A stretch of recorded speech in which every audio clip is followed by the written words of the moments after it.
What's up? What's happening? Welcome in. Let's be real. It was a pretty underwhelming trade deadline for the Grizzlies. Instead of adding an impact player, the second-best team in the West offloaded 2 players. Now, last year, that team was really motivated in non-conference play, maybe took conference play a little bit lightly, and it showed in the results. The messaging to this year's team about taking every game seriously, especially once you get into conference play, what's that been like so far? Yeah, that's been the most weird thing to me. The Thunder have outscored them by 70 points in the first 2 games, the second highest point differential in the first 2 games of a series in NBA history. However, if you want a little bit of hope if you're a Grizzlies fan, we know this building, the Grindhouse, is a different beast at this time of year. All right, Tyrese, first and foremost, congratulations on the win. Big bucket, 18.4 seconds left, give you guys a 4-point lead. Talk me through that possession.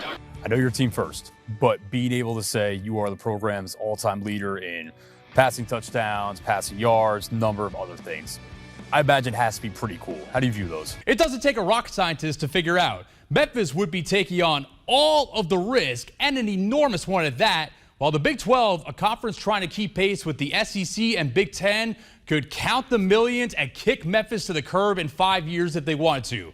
Sounds like a pretty sweet deal to me. Their stars were going to have to shine under the brightest lights. And in the first half, one of those stars did exactly that. Dane Danger had 15 points and was the best player on the floor in the first 20 minutes of action. For the 3rd year in a row, Memphis has struck gold in finding a star player in the transfer portal. In 2022 is Kendrick Davis. Last year is David Jones. This season, it's PJ Haggerty. If you're complaining about him not doing more of that this week, you are very much missing the forest for the trees. That's not his game. It probably never will be, and it doesn't matter because we have proof of concept that he affects winning basketball during the regular season. Look, we got needs.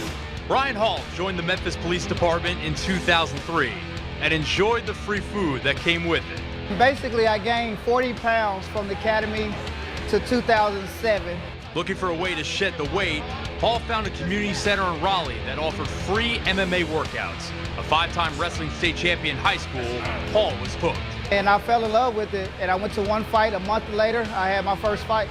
Hall became a professional fighter, and by 2018, was also coaching at UFC Gym in Germantown. Yep. By 2020, he had plans to open his own shop.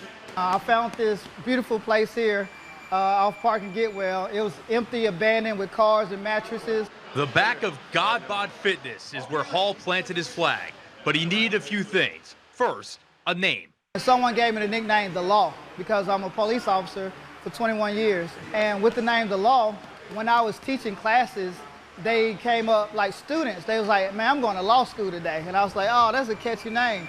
Name, check. Then he needed buy-in. Like that, who else could believe in the move? Who else believed in the journey? You know, so it was just a journey within itself. Westwood High alum Danny Barlow fights in the UFC, and like his sparring partner and fellow Memphian Jaleel Willis, who fights in Bellator, Hall has been there from the start. I'm telling you, man, we travel around the world, and people will look at me, Brian, Danny, Paul, and with awe of like, wishing. I've seen pro fighters look at their coach and look at Brian and wish that they had that type of bond. You walk in the gym, and the first thing you notice, there's no climate control. It's an icebox in the winter and a sauna in the summer. But there's a method to the madness because the fighters believe if they can push through the brutal training sessions here, they're ready for anything once that bell rings and they step into the octagon for a fight for real. That was never more evident than when Barlow scored law school's signature victory to date, prevailing in his UFC debut despite breaking his arm in the first round. If you can remember where you come from, the mindset that we give here, if you can remember where you come from, Memphis, Tennessee, the bottom, the struggle, the grit, the heat, like, man, you can be successful anywhere, man. Once I got to that highest level, I seen how important it was, like, then to say I did it from being from Memphis with Memphis resources. Nobody ever did that, bro. In just 4 years, law school MMA has gone from a lot full of trash to the most successful MMA gym in Memphis. The secret to the sauce is grit and grind. That's the secret here, you know what I mean? It's like, and it really ain't even a secret. But if what we was doing was easy, everybody would be over here doing it, you know, and it ain't easy. If you want to watch the MMA scene in Memphis explode, it's simple. Follow the law.